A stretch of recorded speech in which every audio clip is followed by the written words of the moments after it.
बिस्मिल्लाहिर्रहमानिर्रहीम। अस्सलाम वालेकुम। मेरा नाम डॉक्टर एहसन है और आज हम जानेंगे लाइसोजेनिक साइकिल ऑफ बैक्टीरियोफेज के बारे में। ठीक है, सो सबसे पहले यहाँ पे फोकस कर लें। So this is the lysogenic cycle. ठीक है, ये थोड़ी सी ब्लर है, आप इन वर्ड के ऊपर फोकस ना करें। ठीक है, बस इस बैक्टीरियोफेज के ऊपर और इस बैक्टीरिया के ऊपर फोकस करें। सो बेसिकली लाइसोजेनिक साइकिल में क्या होता है कि सबसे पहले जो बैक्टीरियोफेज है ना, ये आके अटैच होगा बैक्टीरिया के साथ। ठीक है, और अटैच होने के बाद ये क्या करेगा, अपना जो डीएनए है ना, वो बेसिकली इस बैक्टीरिया के साइटोप्लाज्म के अंदर डाल देगा। ठीक है, सो अब आप इस फेज के ऊपर फोकस करें। सो बेसिकली ये जो आप लाल से देख रहे हो ना, so this is the DNA of bacteriophage, और ये जो आप ब्लू से देख रहे हो, this is the DNA of the bacteria. ठीक है, अब क्या होगा, ये जो डीएनए है ना बैक्टीरियोफेज का, ये बैक्टीरिया के डीएनए के साथ मिल जाएगा, कंबाइन हो जाएगा। ठीक है, सो आप यहाँ पे देखें, यहाँ पे ये जो ब्लू से आपको दिख रहा है, this is the DNA of bacteria. और यहाँ से जो लाल वाला जो आप देख रहे हैं ना, जो कि जुड़ा हुआ है इस ब्लू वाले से, सो ये लाल वाला, this is the DNA of bacteriophage. ठीक है, अब बेसिकली इस पूरे न्यूक्लियस को हम कहेंगे प्रोफेज। ठीक है, इसे बेसिकली हम कहेंगे प्रोफेज। ठीक है, सो प्रोफेज क्या है, ये बेसिकली मिक्सचर है DNA of bacteriophage and DNA of bacteria. ठीक है, अब बेसिकली क्या होगा, जब ये बैक्टीरिया जो है ना, ये वाला बैक्टीरिया, जब ये बैक्टीरिया डिवाइड करेगा तो इसका जो जेनेटिक मटेरियल है ना, वो भी डिवाइड होगा। ठीक है, लेकिन इसका जेनेटिक मटेरियल तो डिवाइड होगा, लेकिन जो वायरस है ना, वायरस का डीएनए, वो भी इसके साथ रेप्लिकेट करेगा। ठीक है, जैसे आप इस डायग्राम के ऊपर, अब आप इस फेज के ऊपर फोकस करें। सो ये बेसिकली बैक्टीरिया जो है ना, इसने डिवाइड किया और ये दो बैक्टीरिया के अंदर कन्वर्ट हो गया। ठीक है, ये एक वाला बैक्टीरिया और ये दूसरा वाला बैक्टीरिया। ठीक है, अब आप दोनों में देख सकते हैं, एक तो ब्लू से ये तो बैक्टीरिया का डीएनए है, और दूसरा ये जो लाल वाला देख रहे हैं ना, this is the DNA of bacteriophage. ठीक है, सिमिलरली ये भी डीएनए है बैक्टीरिया का, और इससे ये जो जुड़ा हुआ है लाल वाला, this is the DNA of bacteriophage. ठीक है, अब ये वाले सेल्स जो है, जब ये डिवाइड करेंगे, ठीक है ना, ये एक दो में डिवाइड हुआ, फिर ये दो बेसिकली चार में डिवाइड होंगे, तो उन चारों में भी बैक्टीरियोफेज का डीएनए होगा। ठीक है, उन चारों में भी यही सारा प्रोफेज होगा। ठीक है, so this is the lysogenic cycle, जिसमें क्या हो रहा है, बैक्टीरिया को कोई नुकसान नहीं हो रहा। ठीक है, लेकिन क्या हो रहा है कि प्रोफेज बन रहा है। ठीक है, और वो प्रोफेज जो है ना, वो भी बेसिकली रेप्लिकेट कर रहा है, मल्टीप्लाई हो रहा है, जैसे जैसे बैक्टीरिया का डीएनए मल्टीप्लाई हो रहा है। ठीक है, सो आप इस डायग्राम के ऊपर फोकस करें। सो लाइटिक साइकिल के बेसिकली अंदर हमने पढ़ा था कि कैसे वायरस जो है ना, ये बैक्टीरिया को डिस्ट्रॉय कर देता है। ठीक है, लेकिन क्या होता है कि यहाँ पे लाइसोजेनिक साइकिल में ऐसा होता है कि बैक्टीरिया जो है ना, वो बेसिकली डिस्ट्रॉय नहीं होता। ठीक है, लेकिन क्या होता है कि बैक्टीरियोफेज का जो डीएनए है ना, वो इसमें मल्टीप्लाई करता रहता है। ठीक है, और क्या होता है कि लाइसोजेनिक साइकिल जो है ना, ये फिर लाइटिक साइकिल में भी कन्वर्ट हो सकता है। ठीक है, लाइटिक साइकिल में कैसे कन्वर्ट होगा, जब डीएनए जो है ना बैक्टीरियोफेज का, ये बेसिकली बैक्टीरिया के डीएनए से सेपरेट हो जाएगा। ठीक है, सो आप यहाँ पे देख सकते हैं, this is the DNA of bacteriophage and this is the DNA of bacteria. ठीक है, अभी आपस में सेपरेट हो गए। ठीक है, सेपरेट होंगे ना, फिर ये बेसिकली लाइटिक साइकिल में जाएंगे। ठीक है, फिर यहाँ से लाइटिक साइकिल कंटिन्यू होगी।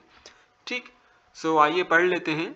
In lysogenic cycle, bacteriophage virus do not involved in killing of bacteria.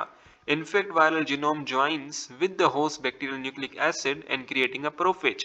अब बेसिकली क्या होता है कि लाइसोजेनिक साइकिल में बैक्टीरियोफेज जो है ना, ये बैक्टीरिया को किल नहीं करता। ठीक है ना, ये इसे मारता नहीं, ये इसे किल नहीं करता, लेकिन क्या करता है कि बैक्टीरियोफेज का जो डीएनए है ना, वो बैक्टीरिया के डीएनए के साथ मिल जाता है, और इस पूरे मिक्सचर को हम कहते हैं प्रोफेज। ठीक है, the bacterium survive and multiply normally while during reproduction the conjugated genetic material which is the prophage is transferred into the next progeny of the bacteria without any interference. अब basically क्या होता है कि bacteria जब survive करेगा या bacteria जब multiply होगा ना, खास करके जब बैक्टीरिया मल्टीप्लाई होगा, तो मल्टीप्लिकेशन से बेसिकली क्या होगा, ये जो प्रोफेज है ना, ये भी मल्टीप्लाई करेगा। ठीक है, प्रोफेज को हम कॉन्जुगेटेड जेनेटिक मटेरियल भी कह सकते हैं। कॉन्जुगेटेड क्यों कहा, हमें पता है कॉन्जुगेटेड हम कहते हैं जब भी दो चीजें आपस में मिलती हैं। ठीक है, तो यहाँ पे कौन सी दो चीजें मिली हैं, एक डीएनए ऑफ बैक्टीरियोफेज, दूसरा डीएनए ऑफ बैक्टीरिया। ठीक है, सो ये कॉन्जुगेटेड जेनेटिक मटेरियल बन गया है। ठीक है, so this is the conjugated genetic material और इसे हम प्रोफेज भी कहते हैं। ठीक है, सो जैसे जैसे बैक्टीरिया डिवाइड करेगा ये प्रोफेज भी डिवाइड होगा। ठीक है, और वो बैक्टीरिया की जो प्रोजेनी है, बैक्टीरिया के जो बच्चे हैं, बैक्टीरिया के जो ऑफस्प्रिंग है ना, उसमें भी ये प्रोफेज होगा। ठीक है, विदाउट एनी इंटरफेरेंस, यानी कि ये जो बैक्टीरियोफेज का जो डीएनए है ना, ये बैक्टीरिया को किल नहीं करेगा। ठीक है, इंटरफेरेंस का यहाँ पे मतलब ये है कि बैक्टीरिया को, ये जो बैक्टीरियोफेज का जो डीएनए है ये बैक्टीरिया को किल नहीं करेगा। Okay, so the lysogenic cycle can be explain by the following step. ठीक है, अब जो पहला स्टेप है ना लाइसोजेनिक साइकिल का, इसमें क्या होता है कि सबसे पहले in the first step phage virus injects its DNA into the bacterial cell. ठीक है, अब पहले स्टेज में क्या होता है कि सबसे पहले बैक्टीरियोफेज जो है ना वो बैक्टीरिया के ऊपर बाइंड करेगा। बाइंड करने के बाद क्या होगा, वो अपना डीएनए इंजेक्ट करेगा बैक्टीरियम के अंदर। ठीक है, so the attachment of virus with bacteria follows the same process it occurs in lytic cycle। ठीक है, अब बेसिकली लाइटिक साइकिल में क्या होता था कि जो बैक्टीरियोफेज है ना, वो बेसिकली सबसे पहले बैक्टीरिया से कंबाइन होता था और उसके बाद अपना डीएनए इंजेक्ट कर देता था। ठीक है, लाइसोजेनिक साइकिल में भी पहला स्टेप ऐसे ही है कि सबसे पहले बैक्टीरियोफेज यहाँ पे कंबाइन होगा बैक्टीरिया के साथ और अपना जेनेटिक मटेरियल बैक्टीरिया के अंदर इंजेक्ट कर देगा। Okay, so then we have the second step, phage genome is incorporated with host DNA in creating prophage। ठीक है, अब बेसिकली जो बैक्टीरियोफेज का जो डीएनए है ना, जीनोम है ना, वो अब इनकॉर्पोरेट हो जाएगा, मिक्स हो जाएगा होस्ट के डीएनए से।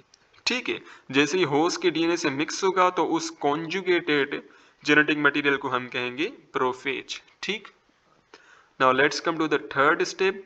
The viral DNA replicates along with the bacterial DNA during bacterial division and remain calm without affecting the host cell। ठीक है, अब थर्ड स्टेप में क्या होगा, जब बैक्टीरिया का डीएनए जो है जब मल्टीप्लाई करेगा ना, तो बैक्टीरियोफेज का जो डीएनए है ना वो भी उसके साथ मल्टीप्लाई होगा। ठीक है, यानी कि क्या हो रहा है, प्रोफेज मल्टीप्लाई हो रहा है और प्रोफेज में वायरल जेनेटिक मटेरियल भी है और बैक्टीरियल जेनेटिक मटेरियल भी है। ठीक है, the prophage may active under the unfavorable condition and switch to the lytic cycle। ठीक है, अब कोई ऐसी कंडीशंस आ गई जैसे कि कोई रेडिएशंस आ गए या कोई केमिकल आ गए। ठीक है ना, अब इन रेडिएशंस और इन केमिकल्स ने क्या किया कि इस प्रोफेज पे जाके ये लगे और प्रोफेज को क्या किया, स्टिमुलेट किया। ठीक है, यानी कि उसको मैसेज प्रोवाइड किया कि भाई अब तुम लाइसोजेनिक साइकिल से लाइटिक साइकिल में शिफ्ट हो जाओ। ठीक है, सो बेसिकली यही जो स्टिमुलस है ना, स्टिमुलस यानी कोई से भी बाहर से आई हुई इंफॉर्मेशन। ठीक है, सो किसी भी सेंसरी इंफॉर्मेशन को बेसिकली हम स्टिमुलस कहते हैं। ठीक है, जैसे कि अगर कोई हमें टच कर रहा है so this is the stimulus. ठीक है, कोई हमारे ऊपर प्रेशर अप्लाई कर रहा है so this is also the stimulus. ठीक है, the phase gene remain inactive during lysogenic phase. ठीक है, अब लाइसोजेनिक फेज या लाइसोजेनिक साइकिल के अंदर क्या होता है कि जो वायरस का जो डीएनए है ना, वायरस का जो डीएनए वो बेसिकली इनएक्टिव होता है। ठीक है, इनएक्टिव यानी कि वो बैक्टीरियल डीएनए को हुक्म नहीं देता कि भाई तू मेरी प्रोटीन बना। ठीक है, अभी तक वो इनएक्टिव है, अभी तक इसने कोई हुक्म नहीं दिया। If any environmental trigger like radiation and chemical stimulates, then they start the synthesis of a specific enzyme to cut down the integrated viral DNA from the bacterial DNA। अच्छा, बेसिकली क्या होगा कि जब भी कोई स्टिमुलस आएगा ना, यानी कि कोई से भी सेंसरी इंफॉर्मेशन आएगी ना, जैसे कोई रेडिएशन हो गए या कोई केमिकल्स हो गए। ठीक है, और उन केमिकल्स ने बेसिकली क्या किया और उन रेडिएशंस ने क्या किया कि जो प्रोफेज है ना, प्रोफेज में जो वायरल डीएनए है उसको जाके उन्होंने इंफॉर्मेशन प्रोवाइड की। ठीक है, उसको जाके उन्होंने स्टिमुलेट किया कि भाई अब तुम लाइसोजेनिक साइकिल से लाइटिक साइकिल में फिक्स हो जाओ। ठीक है, यानी कि शिफ्ट हो जाओ। तो बेसिकली क्या होगा कि ये जो डीएनए है ना, so let me clean this. So आप यहाँ पे थोड़ा सा फोकस करें। सो जब कोई भी केमिकल या कोई भी रेडिएशन इसको जाके स्टिमुलेट करेगी, इस वायरल डीएनए को जाके स्टिमुलेट करेगी, तो क्या होगा कि इस वायरल डीएनए से कुछ एंजाइम्स बनेंगे। ठीक है, इस वायरल डीएनए से बेसिकली क्या बनेंगे, कुछ एंजाइम्स बनेंगे। ठीक है, ये जो मैं गोला गोला कर रहा हूँ ना, so these are the enzymes. ठीक है, अब ये एंजाइम क्या करेंगे कि इस वायरल डीएनए को बैक्टीरियल डीएनए से सेपरेट कर देंगे।